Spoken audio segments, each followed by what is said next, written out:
Hello student, today's question is find the determinant of the matrix.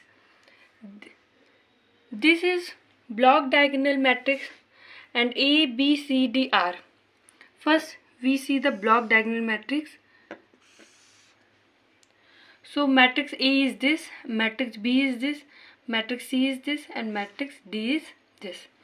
So A, B और C, D block diagonal matrix ये है जिसका ए element ये है, ए matrix ये है, बी मैट्रिक्स ये है, सी मैट्रिक्स ये है और डी मैट्रिक्स ये है। सो हम जानते हैं कि ब्लॉक डायगोनल मैट्रिक्स को सॉल्व करने के लिए हमारे पास एक फॉर्मूला है जो कि है डिटर्मिनेंट ऑफ ए मतलब मैट्रिक्स ए और determinant of D minus C A inverse B. तो पहले हम ये देख लेते हैं मैट्रिक्स ए है क्या।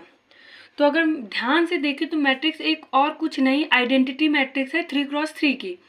इसका मतलब है अगर कभी भी आइडेंटिटी मैट्रिक्स होती है तो उसका इन्वर्स भी वही होता है। मीन्स कि ए इन्वर्स क्या होगा, सेम आइडेंटिटी मैट्रिक्स ही होगा। सो यहाँ हम पुट कर देंगे। पहले हम इसको सॉल्व करेंगे। ये क्या है, D minus C A inverse B को। तो अगर इसको सॉल्व करें सो मैट्रिक्स डी भी और कुछ नहीं आइडेंटिटी है, तो हम मैट्रिक्स डी की जगह आइडेंटिटी रख दिए। फिर माइनस सी मैट्रिक्स क्या है, ये है, तो सी मैट्रिक्स रख दिए। फिर इसके बाद ए इन्वर्स आइडेंटिटी होता है और ए इन्वर्स आइडेंटिटी है, ए आइडेंटिटी था तो ए इन्वर्स भी आइडेंटिटी होगा और सी में से अगर ए इन्वर्स मल्टीप्लाई करेंगे मतलब सी में से आइडेंटिटी मल्टीप्लाई करेंगे तो और कुछ नहीं वो सी ही आएगा। तो यहाँ पे हमें ए इन्वर्स लिखने की ज़रूरत नहीं है, ए इन्वर्स को हम सी से मल्टीप्लाई कर दिए जो कि सी मैट्रिक्स आ गई। फिर बी की वैल्यू भी ये सेम है तो बी की वैल्यू भी हम यहाँ पे रख दिए। फिर इसको हम सेम लिख दिए, यहाँ पे इसको मल्टीप्लाई किया ये आया, फिर इसको सब्ट्रैक्ट कर देंगे तो ये आया।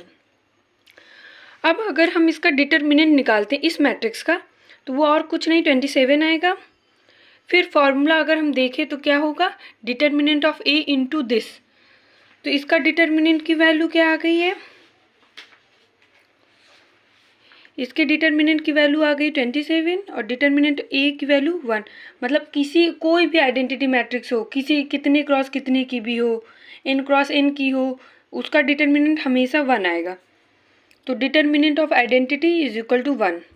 सो हम उसमें मल्टीप्लाई कर देंगे तो हमारा ओवरऑल आंसर जो है वो -27 आ जाएगा। सॉरी यहाँ मिस्टेक है, यहाँ -27 होगा, फिर हमारा आंसर -27 आ जाएगा।